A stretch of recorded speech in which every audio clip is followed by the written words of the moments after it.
안녕하세요. 저는 얼마 전 따뜻한 가정을 이루고 마냥 행복한 나날을 보내고 있는 부족한 것이 많은 30대 남자입니다. 저는 어렸을 때 부모님이 이혼을 하셨고 그 이후부터는 쭉 어머니와 둘이 살고 있었습니다. 어머니께서는 늘 바쁘셨고 하루가 다르게 늙어가셨어요. 저는 어머니와 나이 차이가 많이 나는 편이었습니다. 늦게 저를 가지셔서 힘들게 낳으셨다고 알고 있어요. 그때가 막 제가 19살을 넘어서던 겨울이었을 거예요. 추운 겨울 집 앞에서 바들바들 떨고 있는 흰색 푸들 강아지를 그냥 지나치지 못한 어머니께서 강아지를 무작정 집으로 데려오셨습니다. 얘를 병원에 데려갔는데 글쎄 이 작은 애가 임신을 했단다. 늦게 임신을 해서 출산이 많이 힘들 거라는데 어머니께서는 그런 강아지가 마치 자기 자신을 보는 것 같다며 너무나도 안쓰러워 하셨습니다. 어머니도 힘든 노산을 경험하셨기 때문인 것 같았습니다. 어머니의 이야기를 듣고 강아지를 보러 삼촌이 집에 오셨습니다. 삼촌은 어머니의 하나뿐인 형제로 어머니보다 3살 많은 오빠셨어요. 어머니처럼 삼촌 역시 평소에 강아지를 좋아하셨는지 강아지가 너무 안쓰러우면서도 예쁘다며 매일같이 집으로 걸음하셨습니다. 어머니와 삼촌은 강아지의 이름을 행운이라고 지으셨습니다. 어머니께서는 약 한 달 동안 행운이에게 지극정성을 다하셨어요. 하지만 하루 종일 일을 해야 했던 어머니께 새끼를 품은 행운이를 돌보는 것은 힘들어 보이셨습니다. 저 역시 행운이가 예쁘긴 했지만 대학을 가기 위해서는 집에서 행운이를 돌보는 것보다 아르바이트가 더 중요하다고만 생각했었습니다. 치킨집에서 아르바이트를 하던 저는 집에 돌아오면 늘 늦은 밤이었고 자고 일어나면 다시 출근을 해야 하는 오후였습니다. 저와 어머니는 예뻐하는 단순한 마음만으로는 행운이에게 좋은 환경을 제공해 줄 수 없다는 것을 느끼고 있었습니다. 삼촌께서는 그런 우리 집에 매일같이 들러 우리를 대신해 행운이를 돌보셨고요. 어머니께서는 경제적으로 더 여유가 있었던 삼촌께 결국 행운이를 보내게 되었고 삼촌은 매우 기뻐하며 행운이에게 사랑을 쏟으셨습니다. 아휴, 너희 삼촌은 날 닮을 게 없어서 결혼했다 이혼하는 것까지 닮아. 혼자 사는 게 내내 마음에 걸렸는데 저렇게 강아지를 가족으로 삼아 잘 지내는 걸 보니 눈물이 난다. 서로에게 좋은 가족이 되어주기를 간절히 기도해야지. 어머니께서는 늘 3살이나 많은 오빠를 동생 취급하시며 말씀하셨습니다. 틱틱대며 말씀하셔도 마음은 늘 삼촌을 생각하시는 분이셨어요. 승현이 네가 삼촌 댁에 자주 들려서 행운이도 자주 보고 그래라. 알았지? 저는 어머니의 말씀대로 행운이를 보러 삼촌 댁에 자주 놀러갔고 예전보다 훨씬 더 삼촌과 친해지게 되었습니다. 삼촌도 내심 싫지 않으신 눈치였습니다. 그러던 어느 날 행운이가 새끼를 낳았습니다. 작고 뽀얀 것들이 꼬물꼬물 움직이는 것이 신기하고 간지러웠어요. 저는 새끼 강아지들이 너무 예뻐서 삼촌 댁에서 며칠을 지내기도 했습니다. 총 5마리의 새끼들이 옹기종기 모여 행운이 품에 벌러덩 드러누워 살던 삼촌의 댁은 짧고 강렬했던 화목함을 뒤로하고 곧 이별의 장이 되었습니다. 시름시름 앓던 어미 강아지 행운이는 결국 무지개 다리를 건넜고 남아있는 새끼 5마리를 모두 키울 수 없었던 삼촌은 한 마리만 남기고 주변 사람들에게 입양을 보내셨습니다. 이 과정에서 삼촌과 어머니께서 정말 많이 우셨어요. 저 또한 마찬가지였습니다. 그때가 20살이 되고 얼마 되지 않았을 때였는데 친구들과 술을 먹고 노래방에 가면 이별 노래를 부르며 행운이를 떠올렸습니다. 노래를 부르면서 우는 저를 보며 친구들은 놀렸지만 저는 정말 가슴이 찢어졌었습니다. 어머니께서는 특히 행운이의 죽음이 다 자기 잘못인 것 같다며 밤마다 화장실에서 눈물을 흘리셨습니다. 그렇게 뜨거운 눈물들 속에서 남겨진 소중한 한 마리의 아이가 바로 행복이입니다. 행복이는 하루가 다르게 무럭무럭 자랐습니다. 작고 귀여운 행복이를 보며 행운이의 죽음은 점점 제 기억 속에서 멀어져 갔어요. 그래서 어머니께서도 금방 괜찮아질 줄 알았습니다.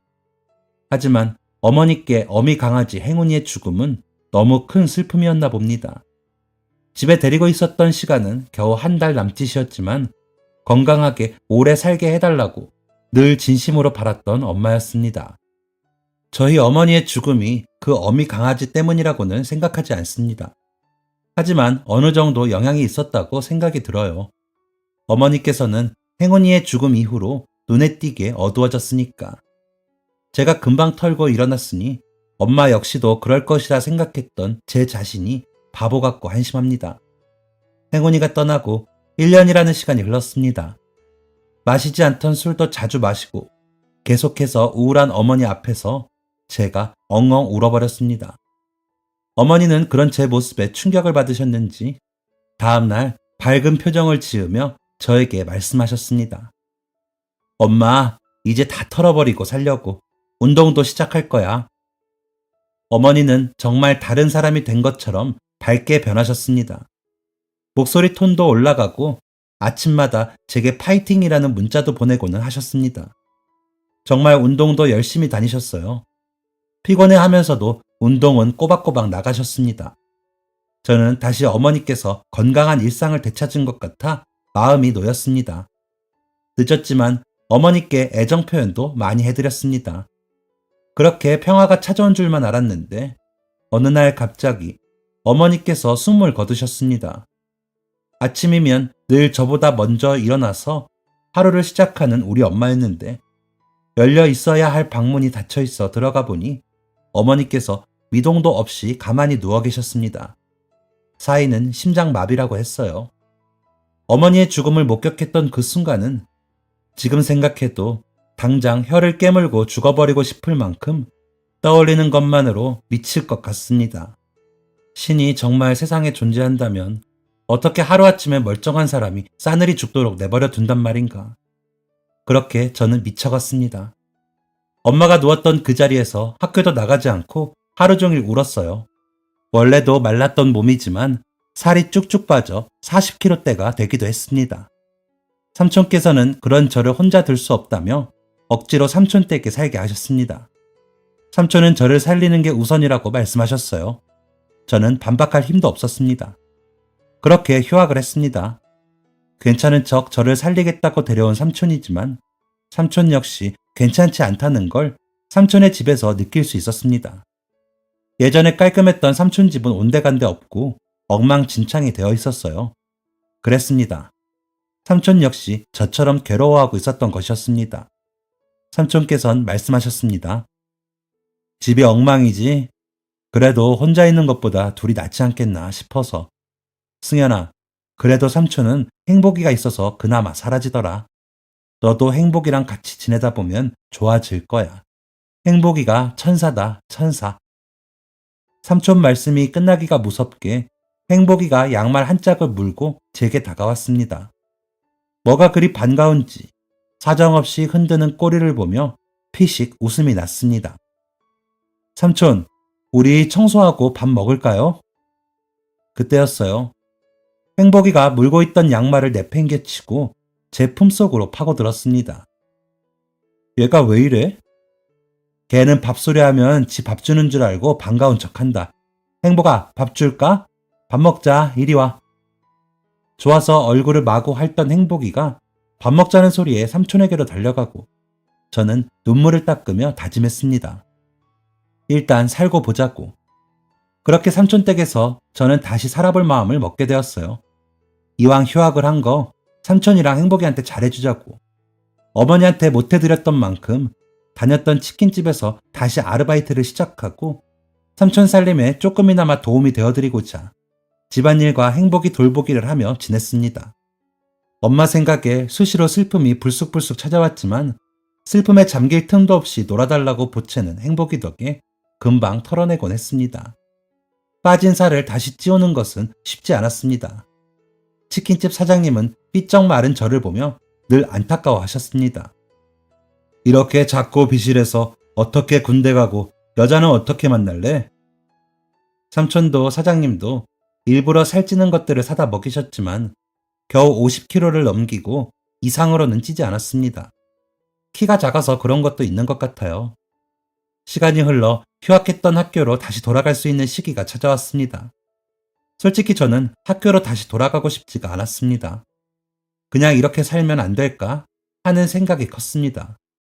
하지만 삼촌께서는 무조건 대학은 나와야 한다며 저를 말리셨고, 저는 결국 복학을 했습니다. 복학을 하고 학교를 다니니 제 생각은 더 뚜렷해졌습니다.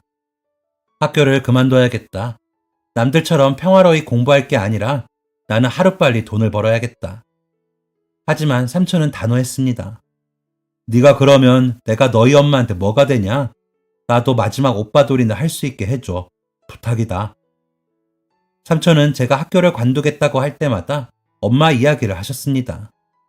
삼촌께 짐이 되지 않고 삼촌과 함께 잘 살고 싶었기에 자퇴를 하고 싶었고, 삼촌의 말에 토를 달 수 없었기에 자퇴를 하지 못했습니다. 삼촌과 의견 대립으로 냉랭한 분위기가 흐를 때에도 행복이는 저희 두 사람 사이에서 징검다리 같은 역할이 되어주었습니다. 애교쟁이 행복이 앞에서는 단 10분의 냉랭함도 허락되지 않았습니다. 그렇게 3년이라는 시간이 꼬박 흘렀고, 저는 결국 졸업을 했습니다.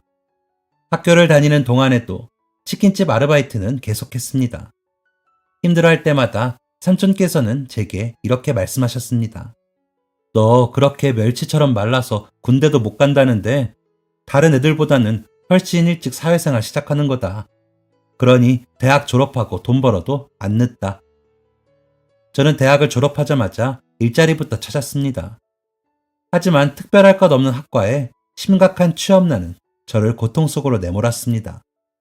잘 풀리지 않아 힘들어하는 저를 보며 치킨집 사장님이 말씀하셨습니다.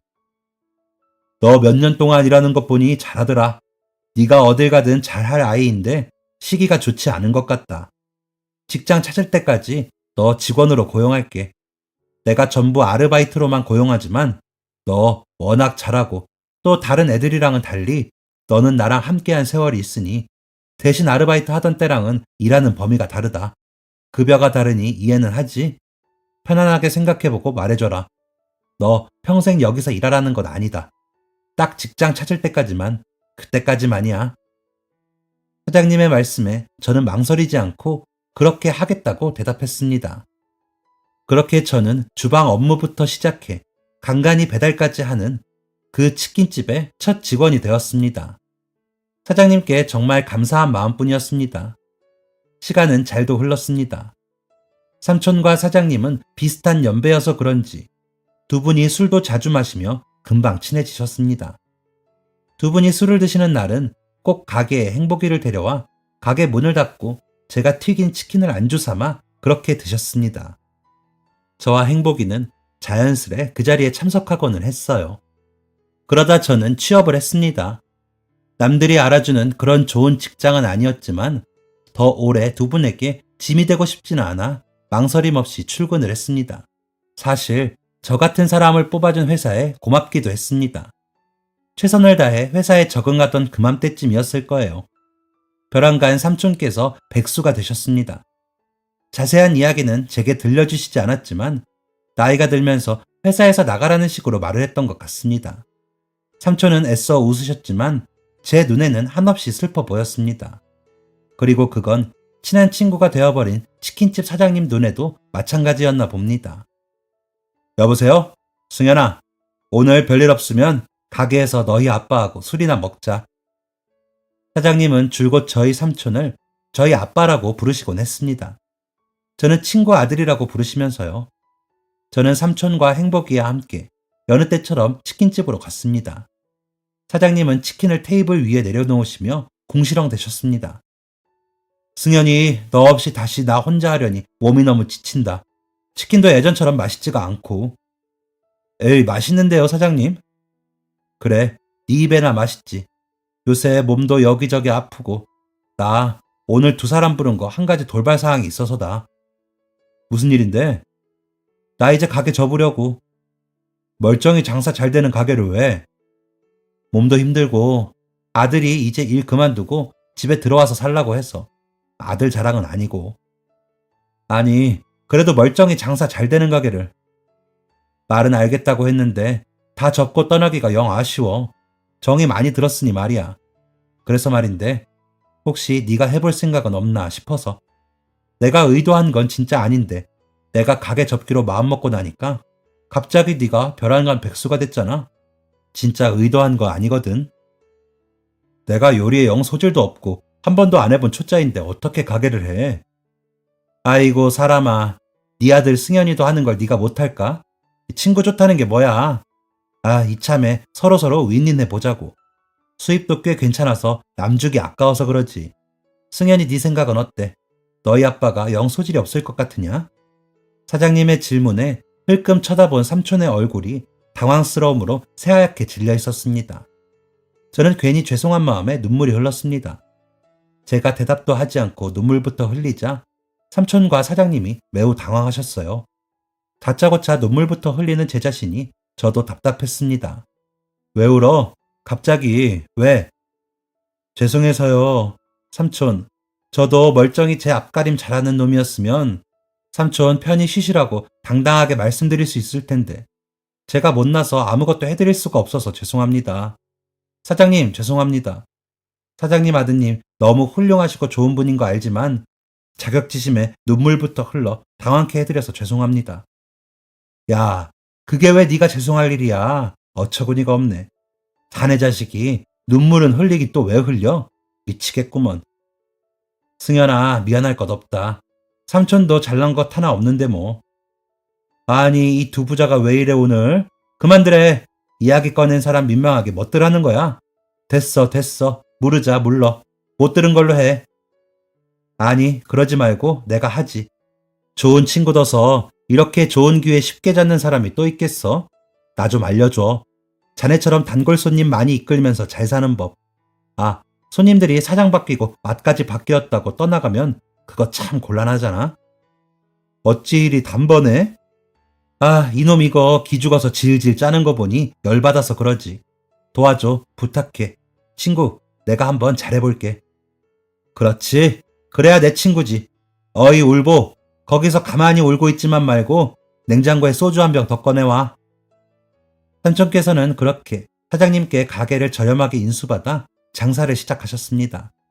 서류상의 이름만 변경되었을 뿐 가게에 달라진 것은 하나도 없었습니다. 그런 삼촌에 대한 감사한 마음은 날이 갈수록 커져갔습니다. 삼촌은 정말이지 오래전부터 장사를 해왔던 사람처럼 능숙하게 일을 해나가셨습니다. 그렇게 2년이 또 흘렀습니다. 행복이가 5살이 되었어요. 여전히 사랑스럽고 명랑한 행복이와 제법 직장인 태가 나고 제법 사장 태가 나던 저희 3사람 모두가 행복했습니다.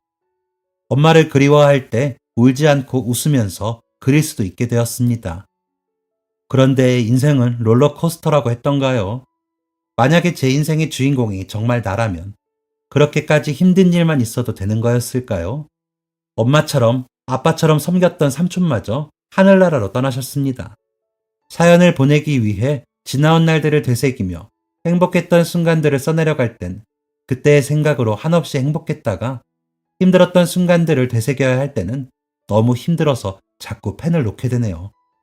삼촌께서는 늘 한 살이라도 젊게 바쁘고 활기차게 살기 위해 노력하셨지만 몸속에서 자라나는 암세포를 차마 제때 발견하지 못하시고 늘 제 걱정, 우리 두 아들놈의 건강만 생각하시다 그렇게 생을 마감하셨어요. 왜 하늘은 제게 이렇게 잔인하고 나쁘게만 구는 건지 솔직히 이런 말해서는 안 되는 말이라는 거 알지만 더 살고 싶지가 않았습니다. 더 살아야 못하겠나 싶었습니다.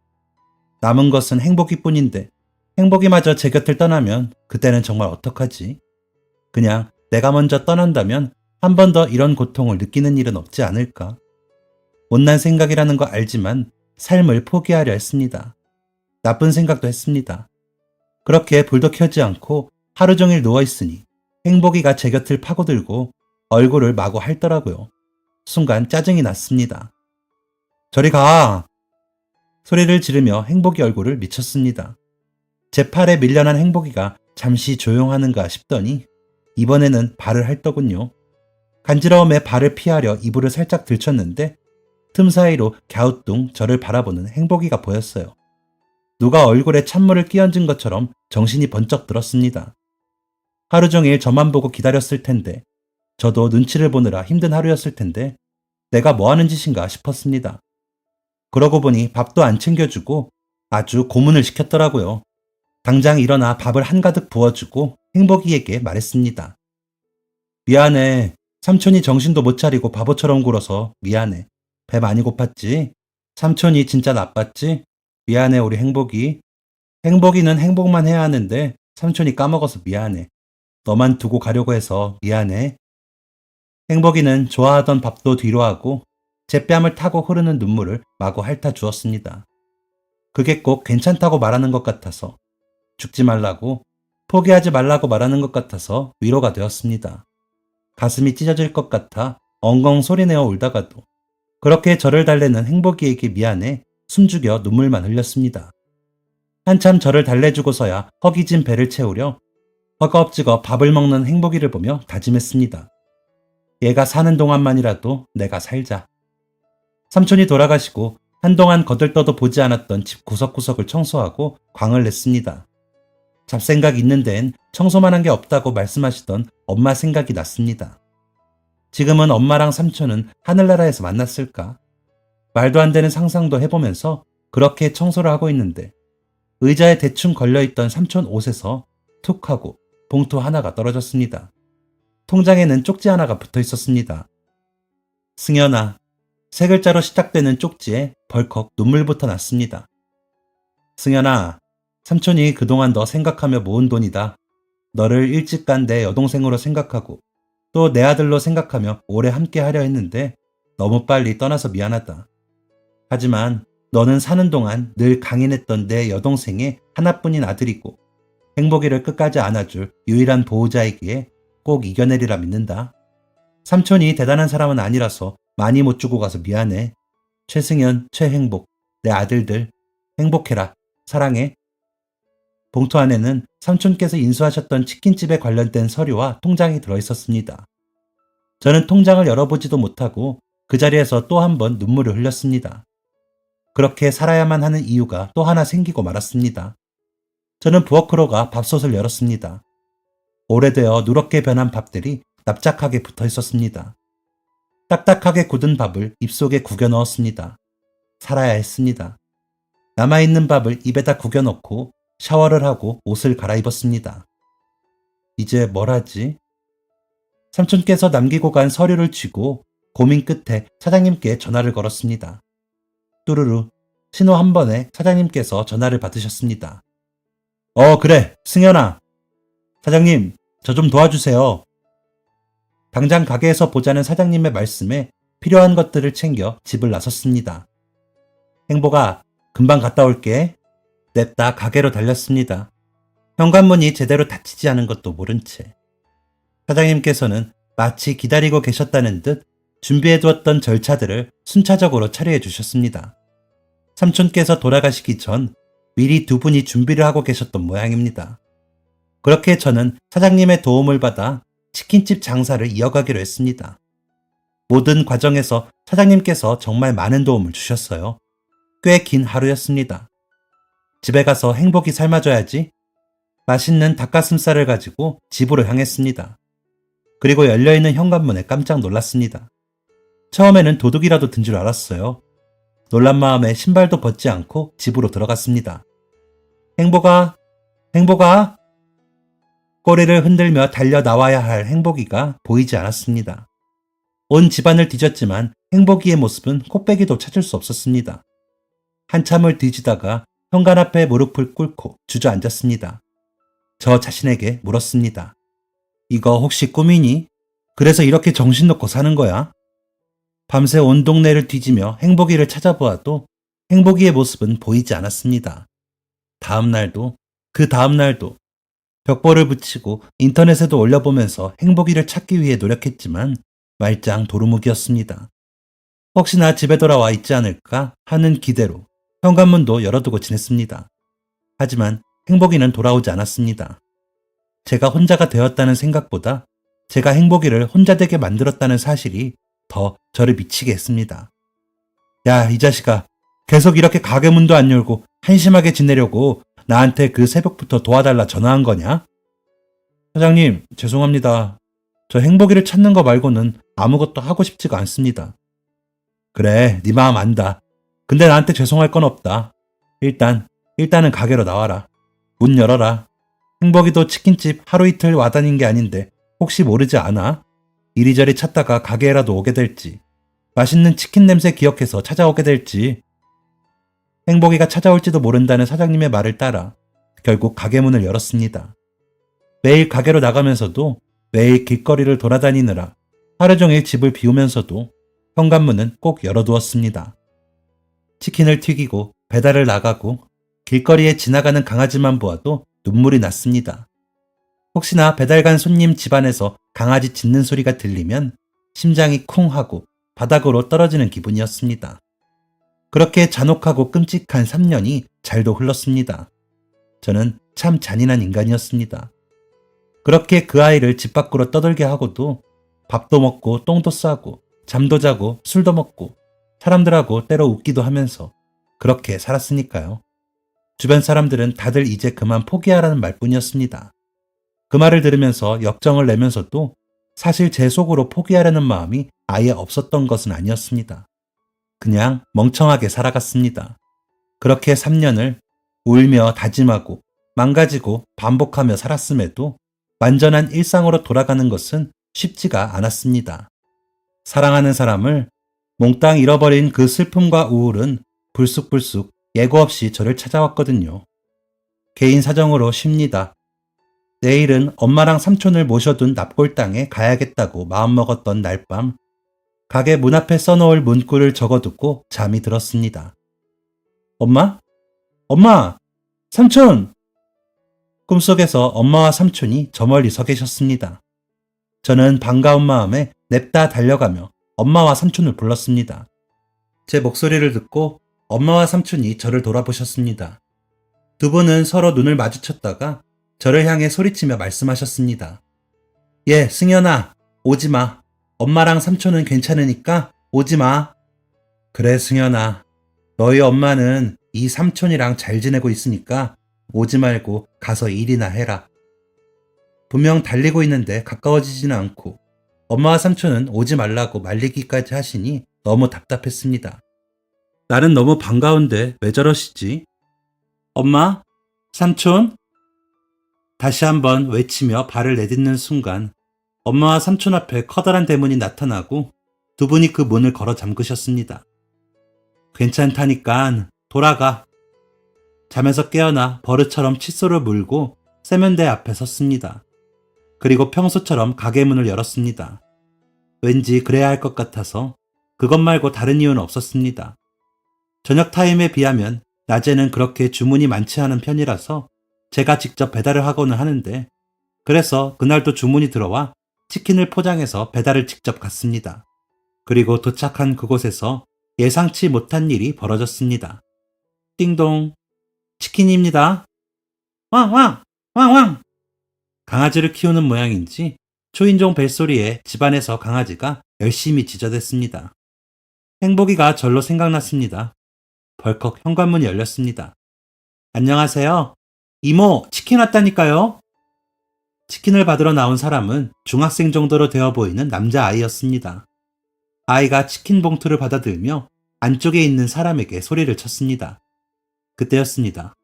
톡톡톡 톡톡. 익숙한 강아지 발걸음에 저도 모르게 발 아래로 눈이 갔고 그곳에는 행복이가 제 정강이를 마구 긁으며 꼬리를 흔들고 있었습니다. 야, 흰둥아, 너 왜 그래? 하지마. 죄송합니다. 이모, 빨리 와보세요. 흰둥이가 아저씨 괴롭히는데. 어머, 죄송합니다. 흰둥아, 이리 와. 어머, 얘 왜 이래? 흰둥아, 죄송해요. 행복이? 저는 가지고 있던 배달 가방을 현관에 내려두고 그 강아지를 향해 자세를 낮추었습니다. 기다렸다는 듯 제 얼굴을 마구 핥아오는 강아지. 주인의 당황하는 소리가 자꾸 들려왔지만 자꾸 이상하게도 그 강아지를 떼어낼 수가 없었습니다. 저는 몸을 뒤로 하고 다시 이름을 불러보았습니다. 행복아. 역시나 다시 제게 달려들어 얼굴을 핥아대는 강아지의 모습이 너무나 행복이 그 자체였습니다. 빠르게 흔들어대는 꼬리와 애교 섞인 행동에 마치 예전에 행복이를 대하듯 배를 쓰다듬고 귀 옆을 긁어주었습니다. 그랬더니 정말 행복이의 예전 모습처럼 배를 옆으로 뒤집고 발라당 들어눕는 게 아니겠습니까? 눈물이 마구 흘렀습니다. 그런 제 모습이 이상하게 느껴졌는지 남자아이가 치킨을 내려두고 강아지를 끌어안으며 뒤로 물러섰습니다. 얘 행복이 아닌데? 흰둥이인데. 아저씨 왜 그래요? 미안해. 죄송합니다. 저희 행복이랑 너무 닮아서. 주인은 아이 품속에서 빠져나오려고 발버둥 치는 강아지와 현관 바닥에 꿇어앉은 저의 무릎을 말없이 번갈아 쳐다보았습니다. 그리고 뒤이어 주인의 입 밖으로 나오는 말에 저는 입을 틀어막고 남의 집 현관문 앞에서 오열하고 말았습니다. 흰둥이 데려온 지 3년 정도 된 걸로 알아요. 그때 저희 어머니가 길에서 얘가 자꾸 따라오는 걸 못 지나치셔서 그때 동물병원에서 흰둥이가 5살쯤 되는 것 같다고 했었어요. 지금은 그러니까 8살쯤... 아야! 여자의 말이 끝나기도 전에 강아지가 결국 아이의 품을 박차고 다시 제게로 달려들었습니다. 온몸을 마구 제게 비벼오는 그 작은 생명체는 행복이 이미 틀림없었습니다. 혹시 행복이라는 아이는... 행복아, 죄송합니다. 저희 행복이는 3년 전에 제가 잃어버린 아이예요. 정확히 그때가 5살 되던 해였어요. 행복아, 어머, 맞나봐요. 어떡해. 여자는 믿을 수 없다는 듯 입을 틀어막고 등을 돌렸고, 저는 행복이를 끌어안고 엉엉 터져 나오는 울음을 뱉어냈습니다. 지난날 그때처럼 품에 안긴 행복이가 제 눈물을 마구 핥아주었습니다. 현관은 순식간에 눈물바다가 되었습니다. 하준아, 식탁 가서 먼저 치킨 먹고 있을래? 이모 흰둥이 때문에 이 아저씨랑 이야기 좀 해야 할 것 같은데. 왜요? 이모, 저도 같이 있을래요. 아니야, 하준이는 지금 식탁에서 치킨 먹는 게 제일 좋아. 여자는 자신을 이모라고 부르는 그 아이를 주방으로 보내고 현관에 주저앉은 제 앞에 마주 앉아 핸드폰 속 자신을 보여주며 말했습니다. 여기 이게 3년 전 흰둥이, 아니 행복이에요. 저희 어머니가 동물을 참 좋아하셨는데 마지막 작별이 늘 자신 없어서 집에 들이지를 못하셨어요. 근데 어느 날 그런 어머니 앞에 얘가 나타났고 어머니는 운명으로 생각하셨던 것 같아요. 저희 집으로 와서 사랑 정말 많이 받았어요. 그해 어머니께서 한참 편찮으셔서 정신없이 병원을 다니는 와중에도 얘는 늘 한 몸이었어요. 저도 사랑 많이 줬어요. 늘 작별 인사를 자신 없어 하시던 어머니께서 그렇게 급하게 본인이 먼저 떠나시고 저한테 엄마처럼 그렇게 남았어요, 흰둥이가. 근데 왜 몰랐을까? 미안해요. 죄송합니다. 버려진 아이라고만 생각했어요. 여자는 핸드폰 속 행복이의 사진들을 계속해서 보여주었습니다. 사진 속 행복이는 세상 누구보다 행복한 얼굴로 사랑받는 모습을 하고 있었어요. 한참 핸드폰 속 행복이에 빠져 사진을 보는데 문득 그런 생각이 들었습니다. 이제 이 집에서 지내는 게 더 행복할지도 모르겠다 라는 생각이요. 잘 지냈네요, 우리 행복이. 감사해요. 이렇게 사랑으로 정성으로 대해주셔서. 행복아, 삼촌 이제 가야겠다. 사랑받고 지내서 다행이야. 밥 잘 먹고 말 잘 듣고 행복하게 지내. 저 감사합니다. 가봐야 할 것 같아요. 저는 멈추지 않는 눈물을 닦고 또 닦으며 서둘러 문 밖으로 나왔습니다. 왕왕 왕왕 행복이가 짖는 소리가 문 밖으로 빠져나왔습니다.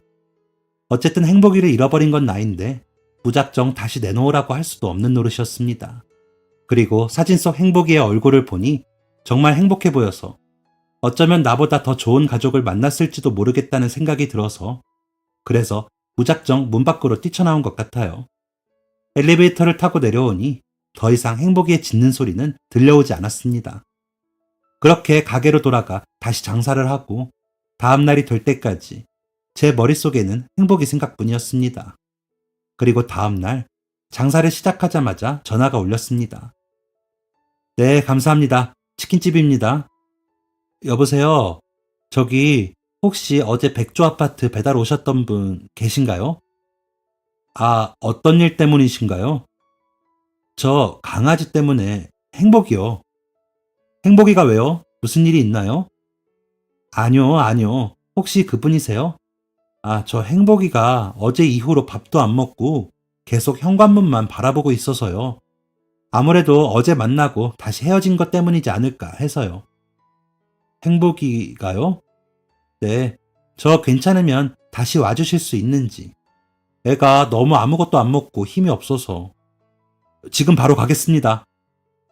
저는 전화를 끊자마자 바로 백조 아파트로 달려갔습니다. 밥도 안 먹고 힘도 없다는 그 말에 덜컥 겁이 났습니다.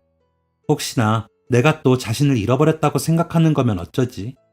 강아지들은 주인이 자기를 버려도 주인이 잘못했다고 생각하지 않고 자기가 주인을 잃어버리고 놓쳤다고 생각한다는데, 혹시나 지금도 자기가 나를 놓쳤다고 생각하고 있는 거면 어떡하나 싶어서 겁이 났습니다.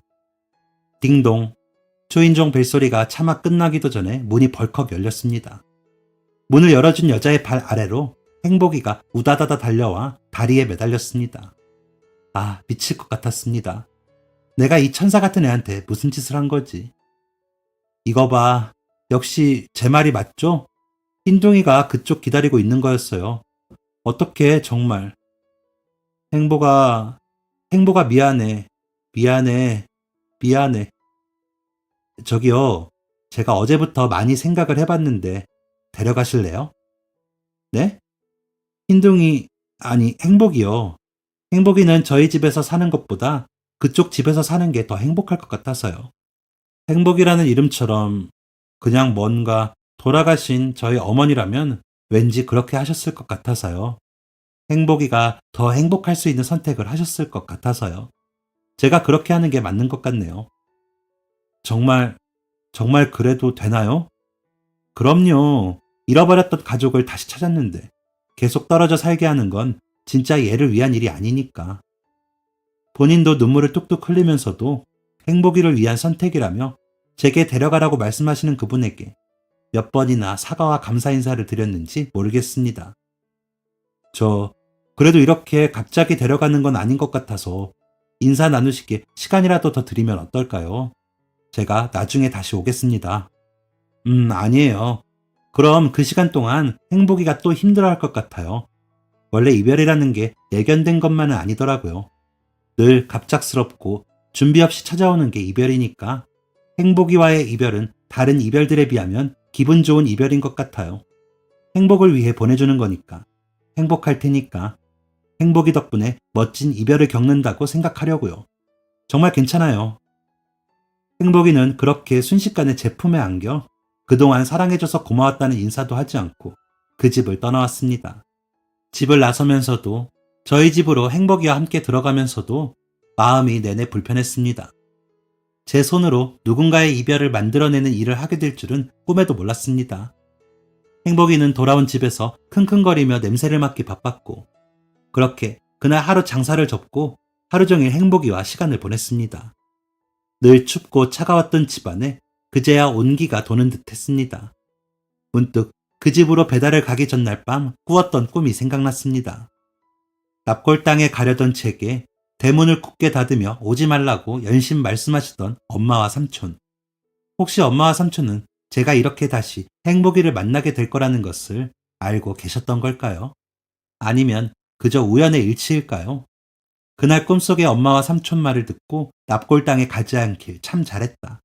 그날 쉬지 않고 장사를 하고 배달을 가길 참 잘했다. 행복이를 끌어안고 수십 번 생각했습니다. 그리고 다음 날 저는 행복이를 돌봐주셨던 분의 배달 연락처로 문자를 남겼습니다. 행복이가 밥을 먹고 장난을 치는 동영상을 함께 보내며, 안녕하세요. 행복이 삼촌입니다. 행복이 소식 궁금하실 것 같아서 염치불구하고 메시지 보냅니다. 행복이는 잘 적응한 듯 싶습니다. 그동안 행복이 물건 아무것도 버리지 못했는데 그러지 않길 참 잘한 것 같습니다. 덕분에 다시 만나게 되어 너무 감사합니다. 그래도 그리우시면 언제든 이 번호로 연락 주세요. 행복이도 많이 그리워할 거예요. 혹여 연락이 불편했다면 죄송합니다. 문자를 보내고 저는 장사 준비를 시작했습니다. 평소처럼 장사를 끝내고 가게 문을 닫을 때까지도 답장은 오지 않았습니다. 괜한 짓을 한 건가? 마음이 많이 불편하셨으면 어쩌지? 선을 넘는 행동이었을지도 모르겠다는 생각에 마음 한편이 묵직해졌습니다. 그리고 그런 마음도 하루 이틀이 지나니 있게 되더군요.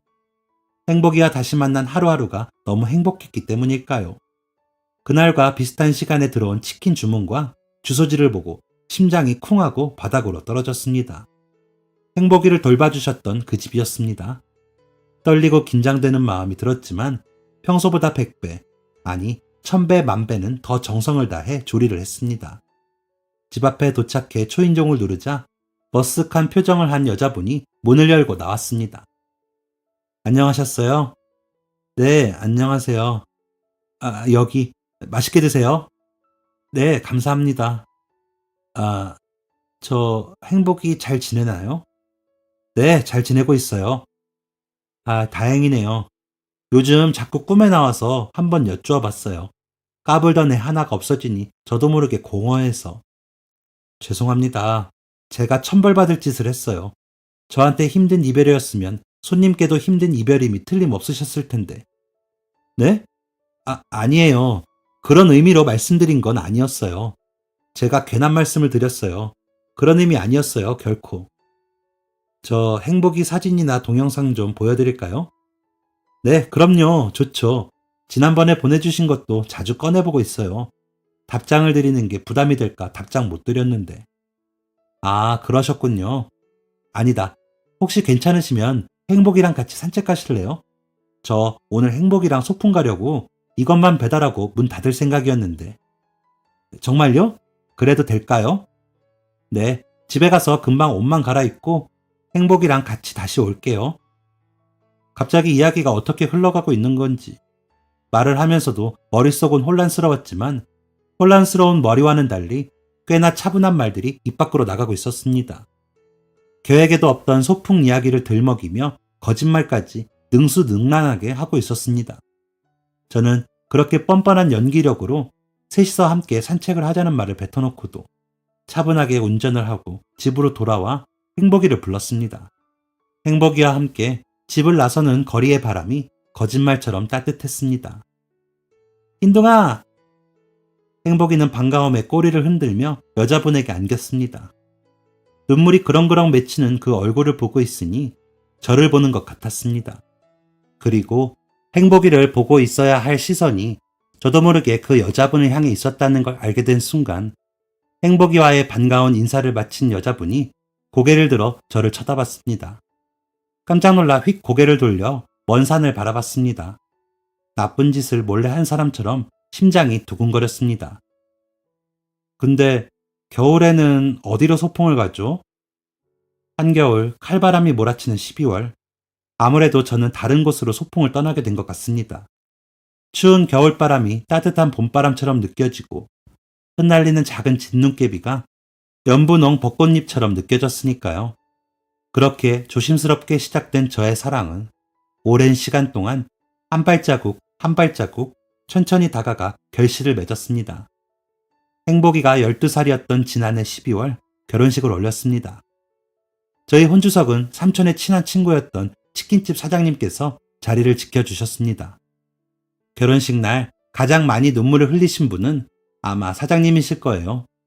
식을 올리는 내내 눈물을 참았던 저라도 사장님과 포옹을 하는 그 순간만큼은 눈물을 참을 수가 없더라고요. 서로에게 신중하고 또 신중했던 저희였던 만큼 앞으로는 정말 아픈 일 없이 행복할 일만 남았다고 믿습니다. 부끄러움 많고 볼품없는 저에게 마음을 열어주고 힘이 되어주고 사랑을 주었던 사장님, 행복이, 그리고 지금 저의 아내까지 이 모든 인연이 꼭 엄마와 삼촌이 맺어준 인연 같아 더 특별하고 소중하고 감사합니다. 귀한 인연을 더 소중하게 끝까지 지켜낼 수 있도록 힘차게 살아보려 합니다. 행복이를 품어준 아이가 행운이었어서, 그 행운이를 데려와준 사람이 어머니였어서, 그리고 어머니의 그 마음을 외면하지 않고 행운이를 끝까지 지켜준 사람이 삼촌이었어서, 그래서 행복이가 제게 왔고 행복한 사랑을 할 수 있었습니다. 엄마와 삼촌께 다 못해드렸던 효도 사장님께 조금씩 갚아가면서 살아보려고 합니다. 엄마와 삼촌께 다 표현하지 못했던 사랑, 아내와 행복이에게 표현하며 살겠습니다. 여러분도 2023년에는 좀 더 사랑하고 표현하는 한 해가 되어보는 것 어떠세요? 먼 길 돌아 사랑의 힘을 깨달은 제가 감히 응원하겠습니다. 감사합니다. 지금까지 사연 들어주셔서 감사합니다. 사연이 재밌으셨다면 구독과 좋아요를 눌러주세요. 감사합니다. 안녕히 계세요.